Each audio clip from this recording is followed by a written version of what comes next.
tell you what, I'll put it up there. I'm going to give you away a Phil Foden artwork print. There you go. So that's from Ben Edwards.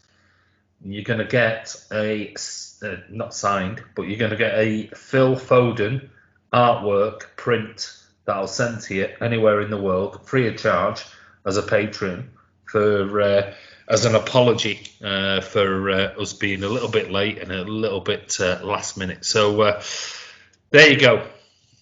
Hey, see, you join the Patreon, you get things like this for being a little bit late. But Martin, we're going to quickly talk about the Newcastle game, because obviously you did your post-match a little bit, but we didn't do like player ratings and things like that. So what were your thoughts on that game? Because it was absolutely bonkers. It just seemed like an end of season. It just seemed like a bit of it sounds so disrespectful, bit of a testimonial sort of feel. Like players they were trying things that they wouldn't normally try. Well, you saw Walker. Try that. You saw Walker try to do a little sort of back heel flick on the right wing, and it's like they went on the break, and you're thinking, what are you doing? Yeah. That's probably, if the title was on the line, they wouldn't have done that. But then again, I don't think that lineup goes out. It was just a mad game. I thought some players didn't cover themselves in glory. I thought Nathan Aki was abysmal. He had a poor game, didn't he? Yeah, and I stuck up for him. But I mean, you have to call it as it is. I thought he had a poor game. We can only call it as we see it. I mean, Eric Garcia, that choice baffled. I think it baffled everyone. But then, to be fair, he made a really good interception block when they had the strike inside the box, and I don't think he did anything wrong per se. But I know you want him out of the club anyway. He's gone. I don't think it's that. I think if you're gonna do that, give it to a young kid who's in the EDA. If you're going to play it as a game that you don't care about so much. Don't get me saying that. I think if we would have got beat, I think Pep would have gone absolutely balmy at them. I still think you've got that pride in him. It was lovely to see Carson. That was a nice touch, what Pep did with Carson. Did he cover himself in glory? I'm still a bit like, I don't know. I know the players apparently wanted him to play that game, and I get the sentiments, but not for me. I'd rather have played Stefan than play Carson. It's all a bit sentimental. Exactly. He's come out now and said Edison's going to play the last two, which I think makes sense now.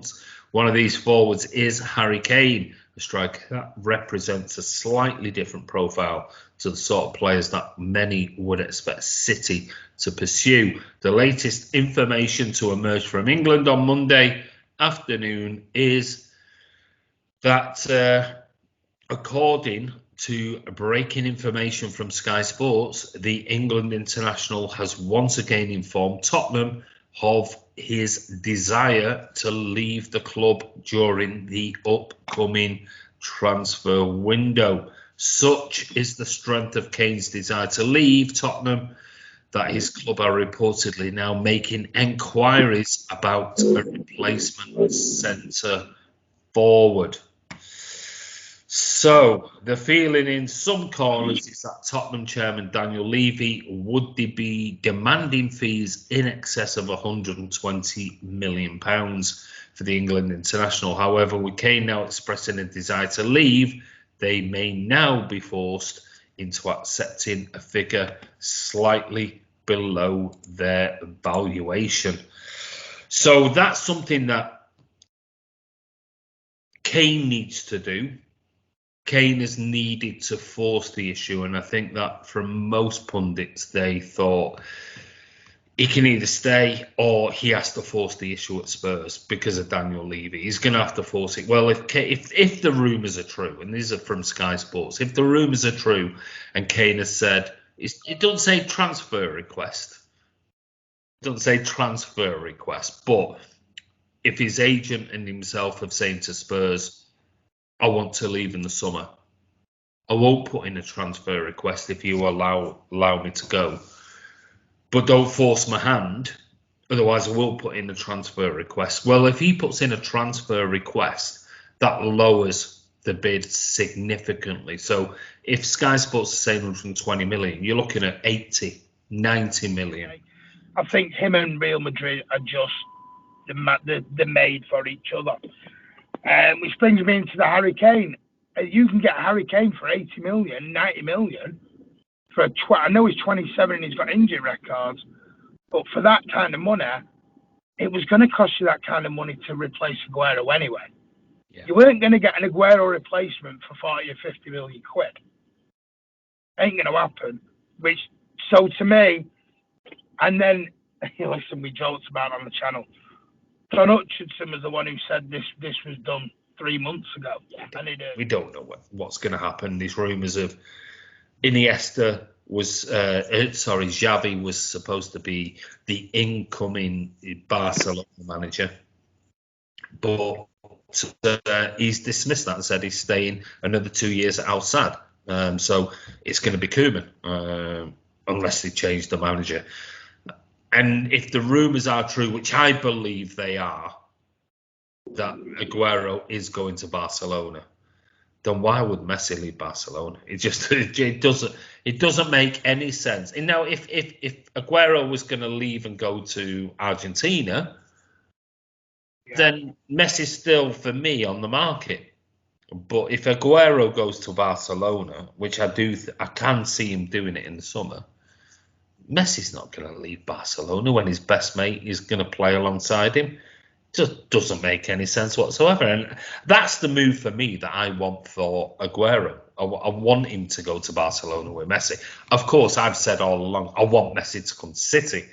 But now that Aguero is not going to be here, unless dramatically over the summer, City go, I'll tell you what, we'll give you another year and we'll get Messi in for a year. I'll check that out tomorrow. I mean, to put it on my hand, I think this summer, you know me with transfers, I'm like a kid on Christmas Eve.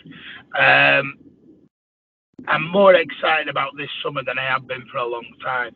Because I think City will do things that may upset a few people, may shock a few people. Maybe. I do think, I've said this, I think there'll be 2 or 3 out the door that we don't expect.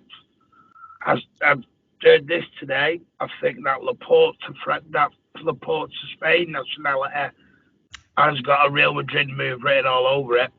If you want me to be totally honest, with Varane not refusing to sign a new deal and Ramos leaving, I can see Laporte ending up at Real Madrid. I just can. I can't see that happening. I can just see that, and it just it might do. He might be the. I'd be surprised if City sells Sterling. I can't see that happening. I'd love Declan Rice. I